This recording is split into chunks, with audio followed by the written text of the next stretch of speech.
Salut à tous, aujourd'hui on se retrouve pour la présentation d'un jeu qui s'appelle Metal Dawn.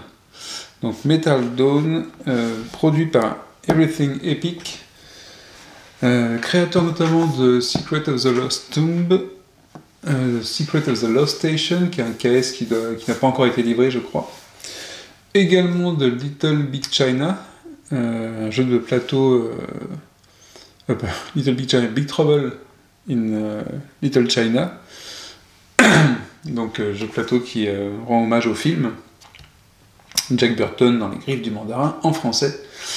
Et donc leur dernier jeu sorti c'est Metal Dawn, issu d'un KS qui a marché ou marchouillé on va dire, il a atteint ses stretches mais pas, ça n'a pas été un gros pledge, une grosse effervescence là-dessus. Du coup c'est un KS qui a marché moyennement, donc la qualité du matos c'est pas mauvaise. La qualité du jeu en termes de vérification, de correction est plutôt entre correcte et moyenne. Le jeu en lui-même, vous allez voir qu'il est assez sympa malgré tout. Et en illustration, c'est très film de science-fiction des années 90.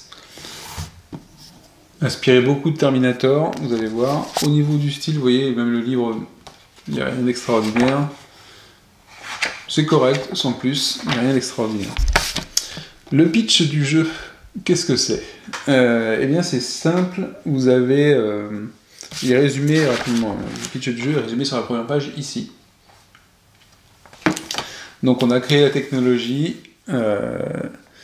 et on a créé Dominus. Alors Dominus, qu'est-ce que c'est ? Je vous le dis une fois et je vous le dirai plus jamais, on va dire que ce sera Dominus ou Skynet, on pourrait très bien l'appeler Skynet. Donc Dominus, c'est Direct Orbital Missile Interceptor and Neutralizer of the United States. Ouh. En gros, c'était un système de défense des États-Unis, puisque tout se passe aux États-Unis, et il est devenu fou, et il s'est retourné contre l'humanité. Skynet, puisque je vous le disais, c'est Skynet. Et donc, il est placé en orbite autour de la Terre, et il a réussi à faire construire des usines de robots, à produire tout ce qu'il voulait, même à interférer dans les pensées ou à brancher d'autres, des hommes directement, et à leur donner des ordres.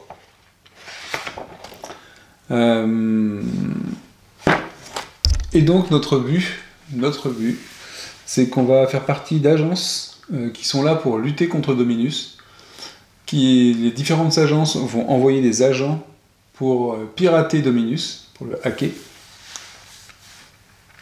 Le but avoué du hacking n'est pas de le détruire directement, mais de le faire réagir afin de le faire revenir sur Terre, donc il quitte sa position géostationnaire, on va dire, et de pouvoir le détruire. Une fois à portée. Voilà le résumé du pitch du jeu. Comment ça va se passer ? Je vais vous présenter le matériel et les règles. Dans une autre vidéo, ou dans la suite de la vidéo, je ferai la même partie. Mon début de partie, ça peut être long, c'est un jeu qui se passe en 2 actes, un peu comme Big Trouble, avec un acte premier qui doit être plus long et le second qui est plus court. Donc, on va vous présenter le matériel directement, un dernier aperçu de la boîte de jeu, et c'est parti. Donc, nous jouons des agences, et nous allons combattre depuis la Terre pour hacker Dominus. Qu'est-ce que c'est que ce plateau qui n'est pas forcément le plus beau des plateaux, qui est bien fait, hein, il est bien fait, une bonne qualité, mais il n'est pas le plus beau. Les photos sur le caisse, c'était plus joli, c'était plus dans les marrons, et ça rendait pas mal. Là c'est un peu bleu, il y a un plan de vide en dessous, hein. C'est pas ce qui ressort le plus. En fait c'est quoi ? C'est des lieux qu'on va placer ici, et les cartes lieux sont représentées avec une face ville détruite, et une face lieu. Chaque lieu va avoir son nom, 4 lieux, enfin 4 positions dessus qu'on appelle des locations dans le jeu, une capacité, et ces lieux vont pouvoir être placés sur les différents emplacements. Comment ça se passe ? On va avoir un certain nombre de lieux dans la partie en fonction du nombre de joueurs. Quand on joue en solo, on fait une configuration de joueurs. Ici, une agence, ici, une autre agence, avec, pour chacune des agences, 2 emplacements pour des agents. Donc, dans le jeu, chaque joueur joue une agence avec 2 agents. Donc chaque joueur va contrôler 2 agents. Quand on joue seul, enfin en solo, on pourrait très bien jouer avec 3 agences, hein, mais c'est assez simple de le faire avec 4 agents du coup. Donc les lieux, comment ça se passe? En fonction du nombre de joueurs, on en prend et on va les disposer comme on veut. Savoir qu'on va tirer, il y aura 12 lieux en tout, donc il nous recommande de prendre la Maison Blanche comme lieu quasiment obligatoire. En fait, ce qu'il faut surtout, c'est avoir un lieu qui possède au moins cette icône-là. Je vais vous dire pourquoi c'est important après. Donc on prend 3, 4, 5, 6, 7, 8, 9, 10, 11 autres lieux. Donc voilà, j'en ai encore d'autres. Hein. J'ai l'extension avec du jeu. Donc il y a pas mal de lieux en plus pour varier les plaisirs. Parce que chaque lieu va avoir 4 positions différentes, 4 locations différentes. Et une action spécifique au lieu. Et ensuite on les regarde. Et on va décider sur ces lieux les cartes que l'on va mettre face cachée et ceux qu'on va mettre face visible. D'ailleurs on se demande pas pourquoi on a besoin de mettre des zones face cachée, puisque de toute façon on pourra intervenir que sur les lieux qui sont en face visible. Alors, écoutez, ce que je vais faire, c'est que je vais les retourner. Et je vais les mettre au hasard, parce que ça ne changera rien à l'explication du jeu. Donc on va faire ça. Hop. Quand on joue avec 2 joueurs, on a 7 lieux retournés et 7 lieux visibles et 5 qui sont face non visible. Voilà. Donc un lieu, je vais vous présenter un lieu, par exemple celui-là. Le bunker. Donc vous voyez que j'ai 4 emplacements. Parfois il n'y a pas d'action dedans. Parfois il y en a une. Et chaque icône va avoir une signification, plus une action principale.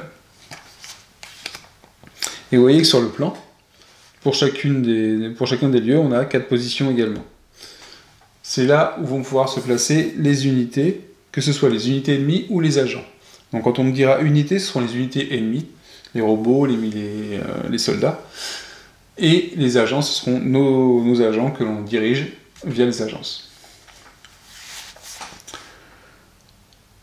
Une fois que c'est fait, chaque joueur va récupérer 2 agents. Chaque agent va être équipé d'une arme et d'un équipement. Comment va se dérouler le jeu et comment on va faire en sorte de hacker Dominus, parce que c'est le but de l'acte 1, c'est de le hacker. On a une sorte d'ordinateur ou de décompte ici, que j'ai mis sur le côté, avec un petit marqueur Metal Dawn ici, qui sera en position 1 sur l'échelle, et qui pourra aller jusqu'à 10. Si jamais ce marqueur, à tout moment de la partie, arrivait sur cet espace 10, on perd le jeu. Tous les joueurs perdent le jeu. Ici, on a 5 emplacements de cartes. Ces 5 emplacements de cartes vont récupérer des cartes codes. Et ces cartes codes, c'est ces cartes-là qu'on va hacker.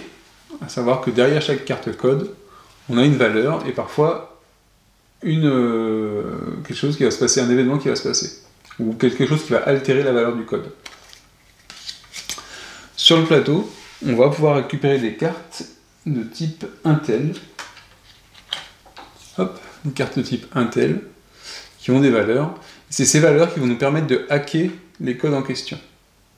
Sachant qu'au départ, donc, toutes les cartes sont face retournées, et tant qu'on n'a pas fait de tentative de hack, donc de piratage dessus, on ne connaît pas leur valeur.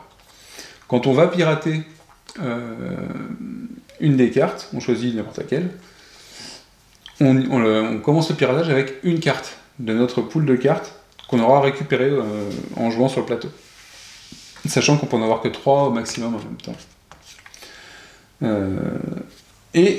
Si jamais notre valeur de carte Intel dépasse la valeur de la carte code, le hack s'effectue. On réalise quand même ce qu'il peut y avoir marqué en dessous, hein. Il peut y avoir des interférences sur notre piratage. Si jamais la valeur n'est pas atteinte, n'est pas dépassée, on peut remettre d'autres cartes pour faire le piratage quand même, et pour le réussir. À quoi ça va servir? Pour chaque carte que l'on va pirater, on va en fait découvrir une des techniques, une des tactiques de Dominus lors de l'affrontement final. Donc les cartes de Dominus lors de l'affrontement final, ce seront celles-là, avec une valeur d'attaque, une valeur de mouvement, et parfois une capacité spéciale. Et lors de la phase d'attaque, lors de la phase finale, Dominus, quand il sera sur le plateau, et quand il se déplacera, donc de la valeur qui est indiquée ici, chaque case qui va croiser ou sur lequel il va arriver, s'il y a des agents dessus, ils vont tous prendre à chaque fois les dégâts qui sont ici. Donc lui, il va faire pas mal de dégâts. Et c'est comme ça que va se dérouler le combat final. Donc le but ici, c'est quoi? C'est que quand on va hacker un code, une carte, on va prendre 2 cartes, on va les regarder, enfin du coup, hop, comme ça, on va en choisir une à mettre à la place du code qu'on vient de pirater, et une autre qui va aller en dessous du tas des cartes Dominus.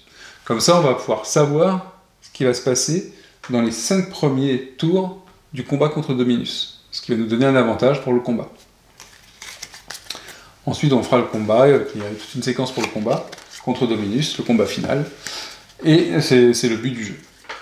Donc la première partie va consister à hacker les codes, et la deuxième partie est déclenchée une fois qu'on a hacké les 5 codes. Avant cela, donc, avant que ça arrive à ça, qu'est-ce qui va se passer? Nos agents vont être sur le terrain, mais il n'y aura pas que. Dominus va commander des troupes de robots et de soldats qui vont tenter de détruire les différents lieux qui sont présents ici, sachant que chaque dégât fait sur un lieu, donc un dégât fait sur un lieu par un soldat, enfin par une unité ennemie, va faire progresser ce petit marqueur, de 1 pour chaque dégât encaissé. Pour éviter qu'un lieu encaisse un dégât, un soldat, un de nos agents, peut prendre des dégâts à sa place. Donc évidemment, le but, ça va pas être de prendre tous les dégâts tout le temps, ça va être d'éliminer les unités qui sont sur le plateau, pour éviter que les lieux se fassent détruire et donc que le marqueur Metal Dawn progresse, parce que je rappelle que s'il arrive au bout, on perd la partie, et de hacker en même temps, de récupérer des cartes Intel pour hacker Dominus. Je crois que j'ai résumé la façon dont ça allait se passer. Donc on a nos cartes ici. Les unités ennemies, comment elles sont présentes, comment elles se présentent? Elles se présentent sous la forme, d'un point de vue composant, comme les agents, à savoir qu'on a 4 types d'unités.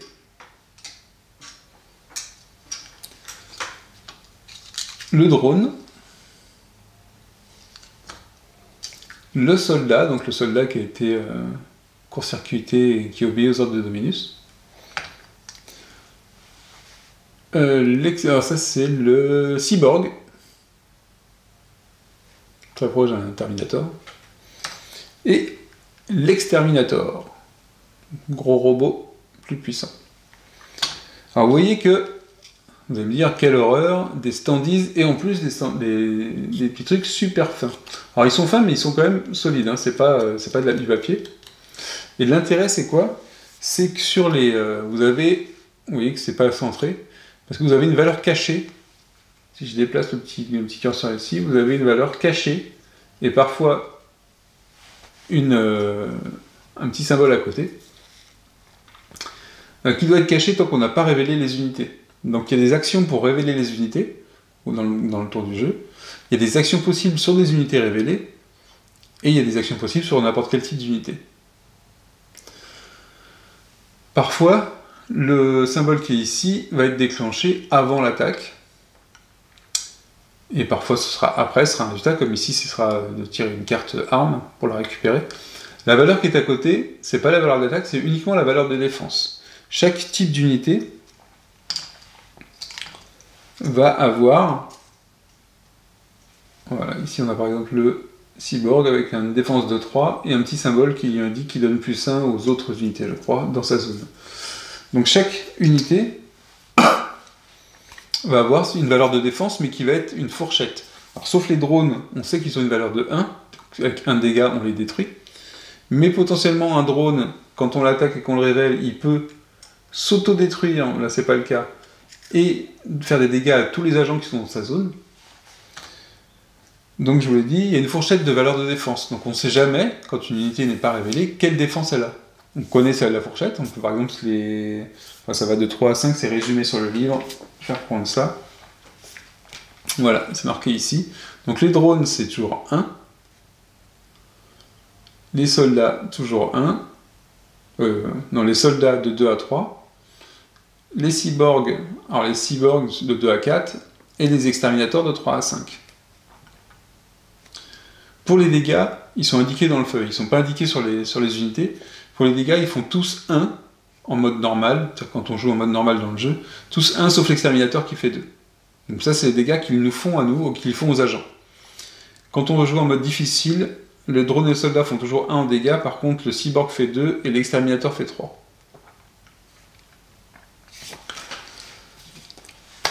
Comment ça va se passer? Après, on va attaquer le tour de jeu, je vais présenter les agents, et je vais présenter le tour de jeu après. Les agents... vu que j'en étais sur les unités ennemies, comment elles arrivent en jeu? Elles arrivent par le biais de cartes Dominus, mais qui ne sont pas celles de la forme robot, puisqu'il n'est pas encore sous forme de robot, mais par les cartes Dominus de cette forme satellite. Ces cartes, comment elles se présentent? Une zone, donc c'est une zone qui est sur le plateau. Évidemment, quand on fait le setup et qu'on a retourné ces cartes-là, on retire toutes les zones qui sont considérées comme déjà détruites, celles-là. Donc on retire toutes les zones 8 à 12 dans la configuration de joueur, par exemple. Donc sur chaque carte Dominus, on a une zone. Parfois, on a un symbole mission secrète. Une partie spawn d'unité, donc qui va indiquer quel type d'unité doit arriver dans cette zone-là, du coup. Et parfois, une instruction spéciale qui indique quelque chose à faire. Soit pour le tour en cours, soit pour le tour suivant. Alors, comment ça se passe quand on fait un spawn d'unité? C'est très simple. Si par exemple, je prends cette carte-là, qui indique 2 cyborgs, 2 exterminateurs en zone 7, je vais prendre les 2 premiers cyborgs dans le pool. Donc, ils ont tous les valeurs cachées. Je ne sais pas lesquelles je prends. En zone 7, et je commence en haut à gauche. Donc ce sera ici, là, par exemple. En haut à gauche, je mets le premier, je mets le deuxième. Après, j'ai 2 exterminateurs. Donc je mets un exterminateur en troisième et un quatrième. Il y a les flèches qui vous rappellent le sens. C'est toujours le même partout. On tourne comme ça pour faire le spawn.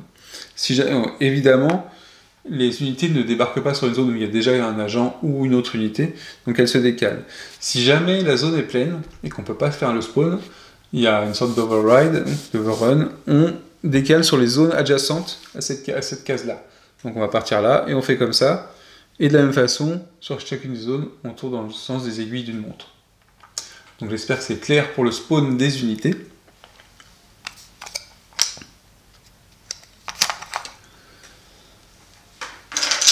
Et ces cartes-là, ces cartes Dominus, vous allez en tirer une par joueur. Alors, au début de la partie, après le setup, on en tire une par joueur plus une. Et ça fait la mise en place de départ. Ensuite, à chaque tour, après la phase des agents, vous allez en tirer une par joueur. Donc à chaque fois, il y aura 2 cartes qui seront, par exemple dans la configuration de joueur, il y aura 2 cartes qui seront tirées, qui va faire du spawn, et plus un effet éventuellement. Donc voilà comment arrivent les unités, il y aura un détail en plus à faire sur la zone, sur la phase du Dominus. Et je vais y revenir dans le tour de jeu. De notre côté, du côté des gentils américains, qui ont quand même créé l'arme au départ, qui n'ont pas mis de garde-fou.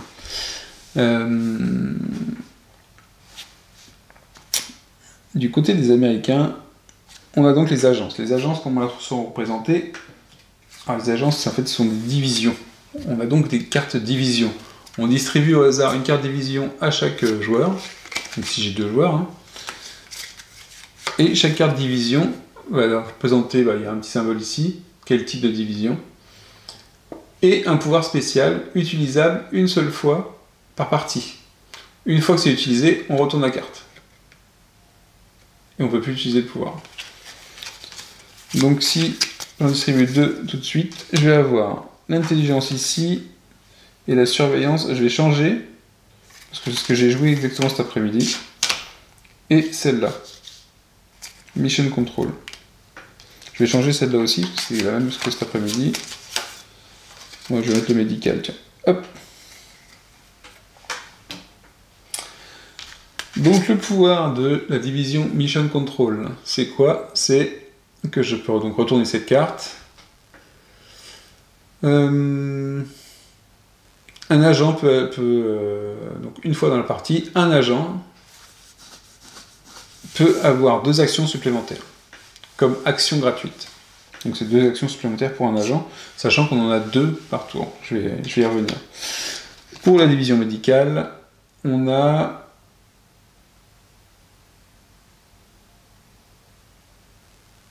Et ben, au lieu qu'un agent meurt, on le ramène à la vie. Il est sauvé par le traumatisme. Voilà. Ensuite, pour chaque division, on a 2 agents. Donc les agents, c'est pareil, je vais faire une distribution au hasard. Et je vais vous présenter les agents après. Toc, toc, toc. Allez. Un agent, un agent, un agent et un autre. En plus des 2 agents par division, on va en prendre 2 autres. Les 2 premiers. Ces 2 autres, ils ne sont pas en jeu directement, ils viennent comme pool de renfort. Donc si un des agents venait à disparaître, je pourrais en avoir un autre qui arrive à sa place. Si un deuxième agent venait à disparaître, un deuxième pour revenir à sa place. Si un troisième venait à disparaître et que je n'ai plus d'agent en réserve, on a perdu la partie. Donc ça, c'est ma réserve d'agents.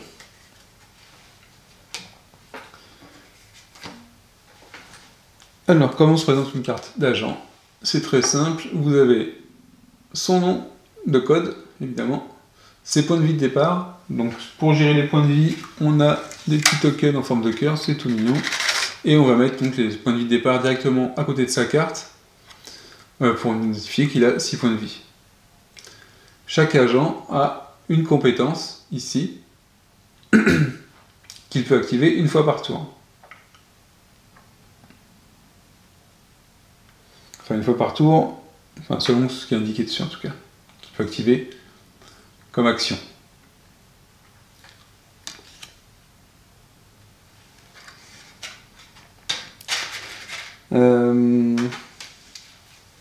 Une fois qu'on a fait ça, pour chaque agent, on va prendre une arme et une carte équipement. Donc ces cartes-là, c'est les cartes de départ, de démarrage. Ensuite, on aura un autre deck pour les équipements. Je vais vous montrer ici. Hop, hop, hop. On a un autre deck d'équipements et d'armes qui seront disponibles en jeu pour pouvoir être récupérés. On voit ici qu'on a également les cartes Intel et Mission secrète. Donc les cartes équipements, on les fait au hasard. Chaque agent peut porter une arme et un équipement. Donc une weapon ici, une weapon ici. Je vais un peu dégager ça.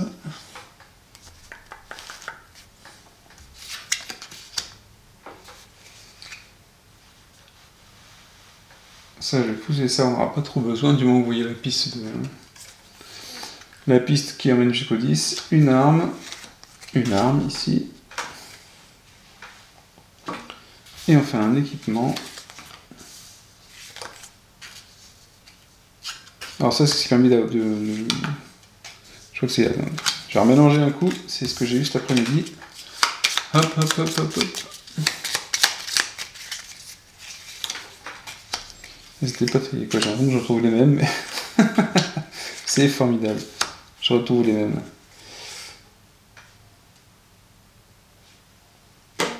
Alors, en même temps, c'est des équipements de départ. Ici, une arme, comment ça se passe? Pour l'exemple d'une arme, vous voyez que sur chaque côté, vous avez un nombre de munitions.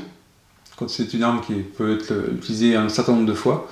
À chaque fois qu'on l'utilise, on décale, on décale, on décale. Alors c'est pas pratique quand il y a du texte, bon, ici il n'y en a pas donc ça va. Et l'arme, pour chaque arme vous avez le range, donc la distance à laquelle on va attaquer, et le nombre de dégâts. Donc le range ici, il n'y a pas de valeur, donc ça veut dire que c'est un range 0, ça veut dire que c'est sur le lieu où on se trouve, et les dégâts, c'est le nombre de dégâts qu'on fait. Dans le jeu, il n'y a aucun dé. Alors ce qui est un peu bizarre, les lames de combat, et puis elles s'usent visiblement assez vite, puisque, bon, en même temps on détruit des robots, donc c'est peut-être normal, elle a une utilisation limitée aussi, la lame de combat. Et ici par exemple on a un flingue qui a un range de 1 de dégâts, et en plus quand on a détruit l'unité, on peut immédiatement se déplacer gratuitement, faire une action de déplacement gratuite dans le lieu de cette unité. Donc ça veut dire que ça nous permet de changer de lieu en même temps. Le rang d'une arme, c'est comment? C'est calculé comment? C'est simple, si j'ai un agent qui se trouve ici par exemple, et que j'ai une cible qui se trouve ici, je compte le nombre de lieux qui me séparent de façon orthogonale, donc horizontalement ou verticalement. Donc ici j'ai bien un range de 1, ici ce serait un range de 2, 1, 2, ici ce serait un range de 1, ici un range de 1, et ici ce serait un range de 1, 2, 3. Voilà. Donc voilà les armes, comment elles sont placées. Pour les équipements, vous avez aussi des utilisations qui peuvent être nécessaires selon les équipements. Et on tourne de la même façon pour utiliser l'équipement. Alors l'utilisation d'une arme, de la munition, en fait, on va dire, ou des dégâts et de l'équipement, n'est pas vraiment payante. C'est pas une action en soi. L'action, ça va être l'action d'attaque, qui elle est une action qu'on a dans le jeu. Une fois que mes agents sont équipés, donc vous voyez que sur les plateaux, on a nos deux agents, la carte de la division, un emplacement pour l'arme, un emplacement pour l'équipement, et vous avez aussi un emplacement pour la mission active et les capacités de mission. Parce que dans le jeu, on va pouvoir faire des missions top secrètes qui apparaissent avec les cartes Dominis, justement, ces fameuses cartes mission, qui vont nous demander de réaliser un objectif, de faire une mission donc, et qui vont avoir une partie perdre, rater la mission, et réussir la mission. Quand on perd ou on réussit la mission, enfin quand on réussit la mission, on peut faire ce qui est marqué ici, défausser la carte pour faire descendre ce petit token du Metal Dawn. Donc pour le faire redescendre quand il est trop haut, par exemple. Mais on peut également prendre la carte pour sa partie inférieure, qui est une capacité spéciale, et qu'on va pouvoir placer ici, sous le map, pour l'avoir sous son bonhomme. Et ça, c'est une capacité permanente. Ce qui permet d'améliorer les personnages. Donc c'est un choix à faire entre refaire descendre le niveau de menace et améliorer ses personnages. Par défaut, chaque agent peut avoir une seule mission, ne peut avoir qu'une seule mission active. Par contre, on peut avoir plusieurs capacités. Faut que je regarde s'il y a des limites d'ailleurs. Et le risque, c'est quoi? C'est que tant qu'on a leur mission active et qu'elle n'est pas terminée, si jamais Dominus, le satellite, arrive dans la zone où on se trouve avec notre mission, ou avec un jeton de mission quelque part, il fait échouer la mission automatiquement. Donc si par exemple j'ai 3 agents dans le même lieu, avec chacun une mission en cours, et que lui il débarque dans le lieu, et que c'est sa zone active, je vais vous dire comment après, les 3 missions sont des échecs, et on résout les échecs de toutes les missions. Ce qui peut très bien faire, monter le jeton Metal Dawn, et donc le niveau d'alerte, le niveau de risque, de façon assez rapide. Donc ça c'est pour les missions. Dominus, en version satellite, donc c'est pas très visible que ce soit un satellite, mais c'est le robot mais version satellite, qui est dans l'espace. Puisque dans l'acte 1, il n'est pas encore sur Terre, il n'est pas en forme de robot, la forme de robot, elle viendra plus tard. Il sera comme ça quand il arrivera sur Terre. Plus sympa déjà. Mais en attendant, c'est un satellite, et par contre, il surveille une zone précise. Et comment on va connaître cette zone? Quand on va tirer des cartes Dominus à chaque tour de jeu, la dernière carte tirée sera la zone active où il se trouve. Donc il se déplacera au début de cette carte uniquement. Pour la première carte, on ne le déplacera pas, pour la deuxième, on le déplace. Donc uniquement pour la dernière carte. Comme ça, il sera positionné sur une zone active, et on considérera que c'est la zone où se trouve Dominus. Donc c'est dans cette zone, si jamais quand il arrive dessus, il y a des agents avec des missions, ou même un jeton de mission ici, qui n'a pas été récupéré, on va considérer que c'est une mission échouée, on va défausser le jeton, piocher une carte mission, et réaliser l'effet échec de mission. Voilà pour ça.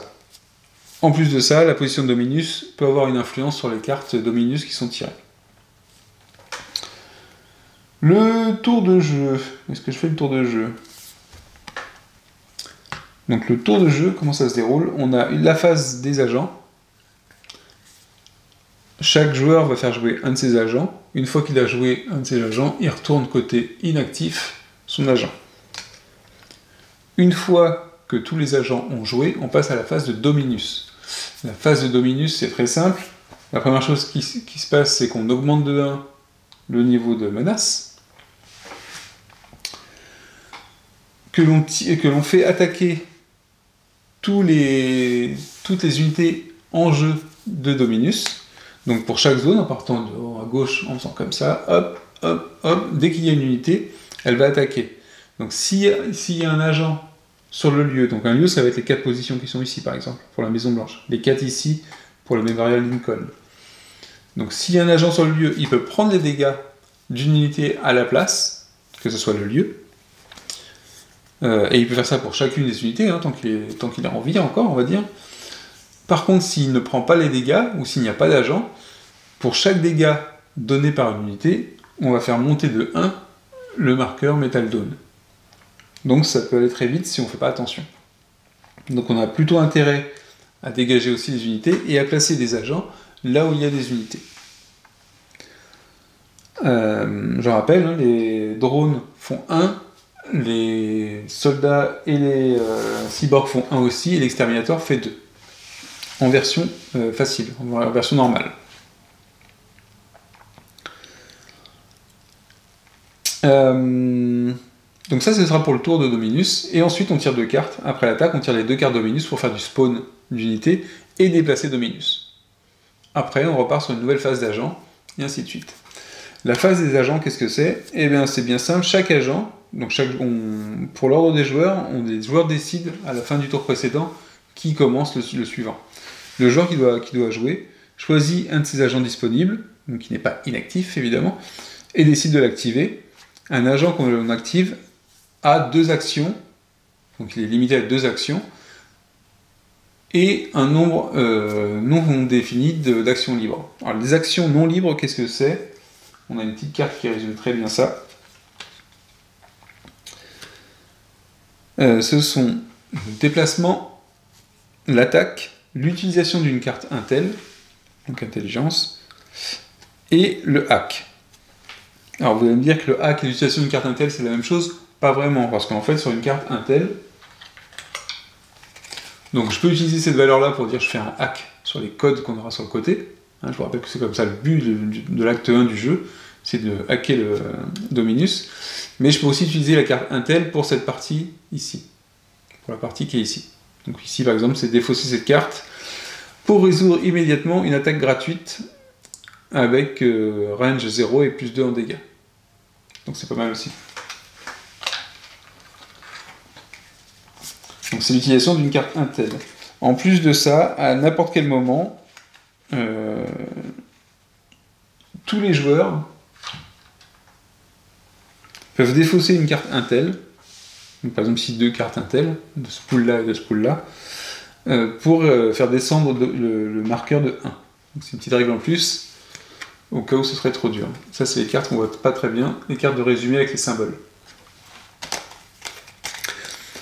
Alors, donc les 2 actions, ça va être quoi? Donc le déplacement c'est quoi? Je vais prendre un petit jeton... Ah oui, donc un petit standees, je vais pas voir les standees des héros, alors que je les collectionne d'ailleurs pour les récupérer. Alors, les standees de héros. J'ai du mal à mettre évidemment. Alors, les standees sont pas super pratiques, mais ça va. C'est pratique pour le jeu en tout cas. Donc un déplacement, comment ça se passe? Par exemple, mon soldat est ici, admettons. Un déplacement, ça va être un déplacement sur n'importe quel lieu du plateau. Donc je suis ici, je peux aller ici, ça c'est un déplacement. Ça c'est un déplacement aussi. Ça c'est un déplacement. Je peux même aller là éventuellement si j'ai besoin, pour une mission par exemple. Parce que les zones détruites, on n'a pas d'action à y faire, mais il peut y avoir des missions qui nous emmènent dessus. En fonction de l'endroit où on arrive, donc ça c'est le mouvement, en fonction de l'endroit où on arrive, on peut avoir une action à faire. L'action qui est l'action du lieu, de la location, je vais le faire. Si par exemple j'arrive là où il y a le pistolet, elle fait partie de l'action de mouvement. C'est-à-dire qu'en fait j'arrive sur cette zone-là, je peux déclencher l'action qui est ici. Ici c'est piocher une carte arme. Donc à ce moment-là je peux récupérer une carte arme. Qu'est-ce qu'on a d'autre comme possibilité? Donc, je vais faire le tour des petits symboles. On a piocher une carte arme, piocher une carte équipement, avec la petite roue, ici. Hop. Ici, c'est piocher une carte équipement ou arme ou intel. Donc c'est le joker un peu. Donc j'y suis le jeton intel, la petite disquette. On tire une carte intel.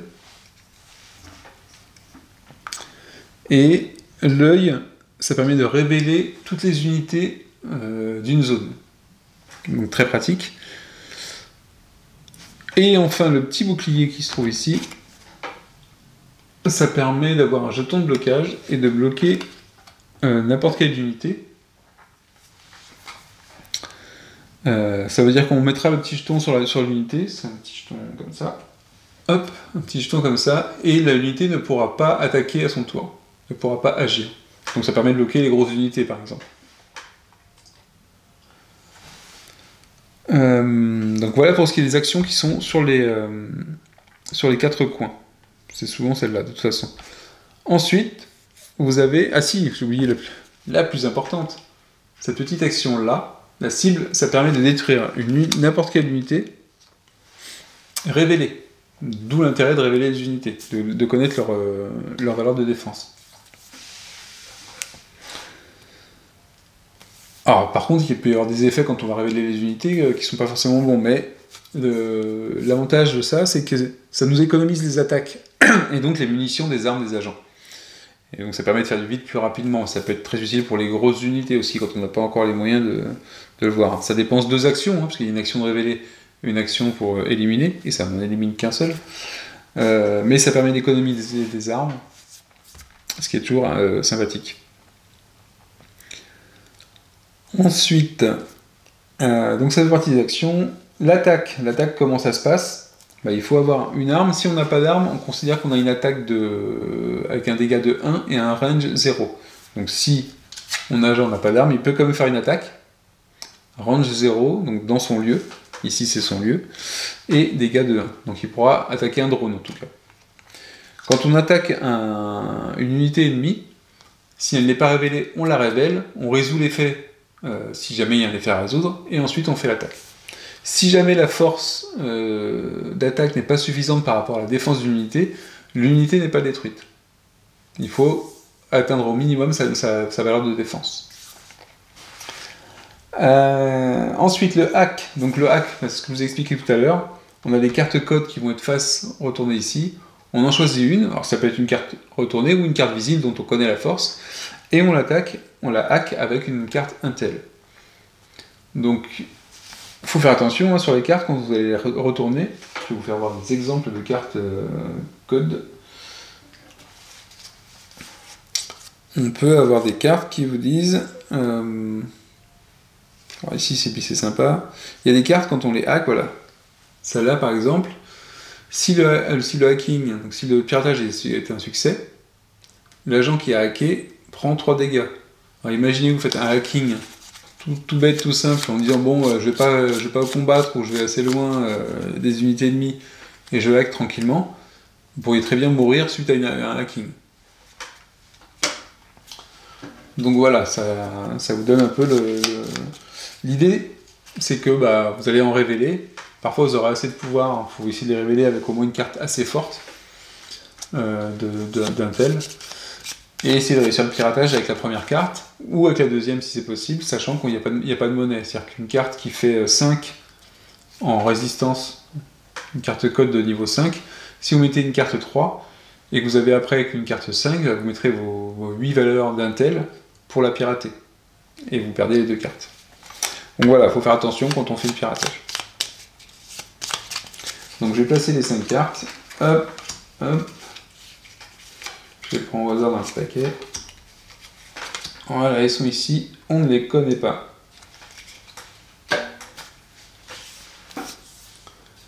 On les voit pas bien, mais elles sont ici. Donc pour le tour de jeu, c'est tout. Une fois qu'un agent a donc réalisé son tour de jeu, c'est le joueur suivant qui choisit un de ses agents et qui le fait jouer. Le petit marqueur qui se trouve ici, ça sert à quoi? Bah, ça sert, en fait, moi je m'en sers pour indiquer que j'ai utilisé l'action d'un lieu. On peut utiliser qu'une fois l'action d'un lieu par tour. Donc si jamais le champ est partagé par les 2 agents d'une division. Donc si par exemple on a utilisé cette action-là qui est de piocher une carte dans ce lieu, j'ai l'impression que j'ai les mêmes... j'ai presque les mêmes lieux que cet après-midi. Ces 2-là en tout cas. Donc ici, ça permet d'activer un pouvoir qui me dit si je pioche une carte arme, je peux en piocher une deuxième. Donc je peux l'utiliser qu'une seule fois, mais il y a des actions qui sont plus sympas, comme détruire un exterminateur n'importe où sur le plateau. Il n'y a pas marqué qu'il faut qu'il soit révélé, donc c'est assez important aussi. Mais c'est utilisation unique par tour. Et il faut être évidemment dans le lieu qui a cette capacité. Voilà pour le tour de jeu. Je l'ai résumé, normalement on est tout bon. Il me manquait une chose importante, qui fait partie aussi du setup. Pendant le setup, on va avoir, en fait, sur la ligne qui mène jusqu'au 10, ici, on va avoir des contre-mesures de Dominus. En fait, des systèmes anti-piratage. Pas bête, le Dominus. Et donc, sur la zone 2, je me trompe pas, je crois que c'est 2, 4, 7 et 9. Comme vérifier ça. On va avoir une valeur, donc j'ai pris au hasard, hein. Ceux-là je ne les connais pas. Une valeur de contre-mesure. Et cette valeur de contre-mesure va se révéler quand le jeton va atteindre cette zone.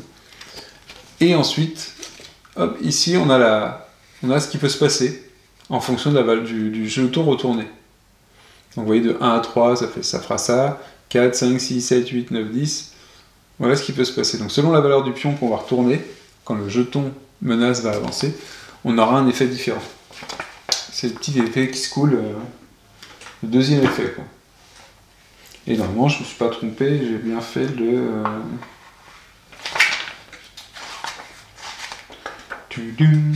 petite musique d'attente.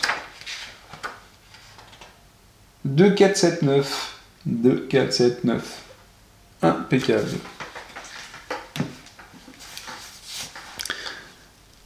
Sur ma gauche, vous ne les voyez pas forcément, je vois pas sur le petit écran, mais j'ai toutes les unités en réserve. Donc les drones, les soldats, ils sont tous là à m'attendre. Quelque chose à savoir, c'est que c'est des unités limitées. À savoir que s'il n'y a plus d'unités dans un type d'unité, et que je dois spawner ce type d'unité, je passe au niveau supérieur, et ainsi de suite, et ainsi de suite. Donc potentiellement, je pourrais très bien, au lieu de spawner un soldat, spawner un exterminateur, parce qu'il n'y a plus de soldats. Et de cyborg, évidemment. Donc voilà. Il faut que j'aille récupérer les différents standees de mes soldats. Ils vont être placés prêts à partir en mission. On va aussi faire le setup pour le... Tant qu'à faire, on va faire le setup du jeu. Donc il faut que je tire 3 cartes de Dominus pour comment... non, c'est pas celle-là. Pas mal comme démonstration, mais c'est pas celle-là. La sélection est plus proche de moi, celle-là. Donc ici, zone 3, pas de mission. 2 exterminateurs. Ça commence fort. En zone 3, hop, hop, hop. Un ici, donc lui il n'est pas encore là, un ici. Ensuite c'est défaussé. Deuxième carte. Ah, et il y aura une mission secrète. Donc les missions secrètes, vous avez des petits jetons comme ça, pour vous on se rappelle que c'est ça. Et c'est en zone 2, avec 2 drones. Donc 1, 2, hein, on suit l'ordre, et un soldat. Troisième ici.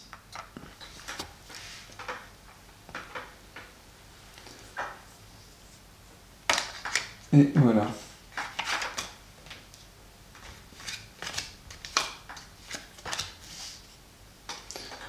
Et c'est le setup, donc une troisième carte. Sinon c'est pas drôle. Et je veux... c'est formidable. Zone 1, oula. Un drone. Un cyborg. Un exterminateur. Et une mission. Alors évidemment, vu que c'est la dernière carte, avant de placer les unités de spawn et tout, lui il se déplace ici. Voilà, comme ça on sait qu'il est ici. Et le jeton mission arrive après, ce qui fait qu'il ne détruit pas cette mission-là. Heureusement, sinon ça n'aurait pas de sens. Et voilà. Donc quand on fait le setup, on ne fait pas la partie instruction ici, hein, on l'oublie. Et heureusement.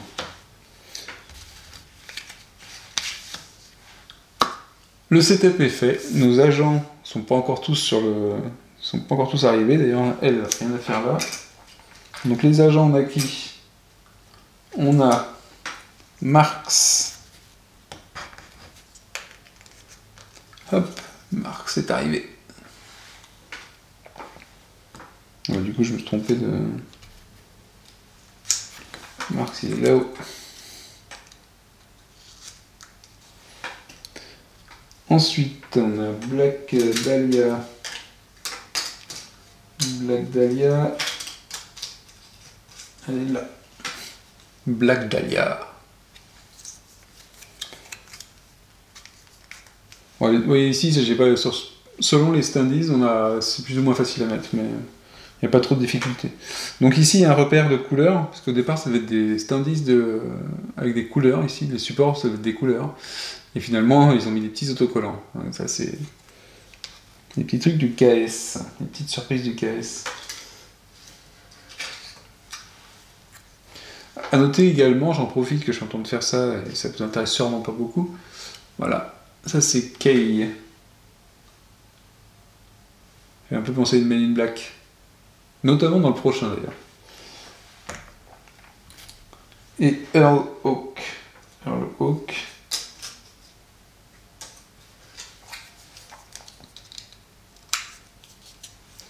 Earl Hawk, salut Earl. Oui, donc, avant de mettre fin à cette première vidéo de présentation du jeu, et de passer sur la partie, un petit commentaire sur le jeu. Son plus gros défaut, c'est peut-être sa production, notamment le livre de règles qui a quelques petits trous d'air. Hein. Il y a des petits trous dans la raquette sur le livre de règles. Mais qui sont pas gênants, on se pose des questions, mais c'est plus un manque de précision qu'autre chose, il n'y a pas de gros trucs pourris. Par contre, il y a des erreurs sur les standees, par exemple, sur les exterminateurs, et je crois même sur les cyborgs peut-être. Alors sur les exterminateurs, normalement les exterminateurs, leur défense, comme c'est noté d'ailleurs partout sur les règles, c'est noté, ça va de 3 à 5. Et on va trouver, quand on va révéler, des exterminateurs qui ont une valeur de 2.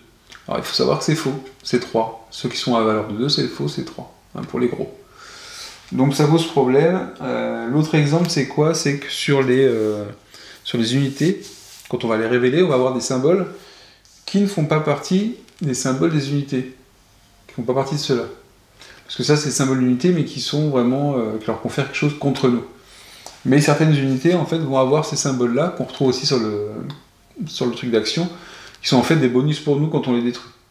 Mais c'est pas vraiment marqué comme ça dans la règle. Donc au départ, moi, la première que j'ai révélée, j'avais un symbole de gear, d'équipement. Je dis, mais qu'est-ce que je dois faire? Est-ce que je tire l'équipement quand je révèle l'unité? Est-ce que c'est quand je la détruis? Et voilà, c'est ce genre de petites choses. Il n'y a que ça, Enfin, c'est tout ce que j'ai vu. Après, le reste, c'est plutôt très correct, il n'y a vraiment pas de soucis. Mais bon, c'est vrai que c'est dommage, parce qu'on se dit que ça peut être facilement évité. Alors, contrôler, rien qu'en contrôlant les planches et en vérifiant sa règle, ça saute aux yeux. Mais bon. Donc voilà les petits défauts, et parfois des effets sur les actions. Sur les cartes Dominus, je crois, il y a peut-être une carte qui dit de faire quelque chose, mais ça a une incidence sur une action qui est déjà passée. Par exemple, c'est le +1 en attaque pour les unités ennemies, sachant que la carte Dominus est tirée après l'attaque. Donc en fait, ça sert pour l'attaque suivante. Mais voilà, c'est petit loupé comme ça. Rien de dramatique, ça n'empêchera pas de jouer. Et le jeu est plutôt sympa, je trouve. Donc prochaine vidéo pour la partie. Ciao!